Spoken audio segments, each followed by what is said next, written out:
Sige lang og saad-saad nga moalagad sa Ginoo, apan naabsan hinuon sa kamatayon.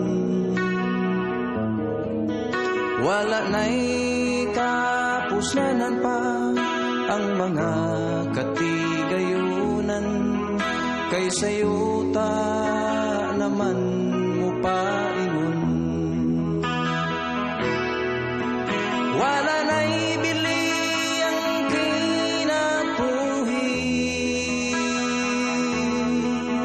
wala na'y kapuslanan pa ang tanan.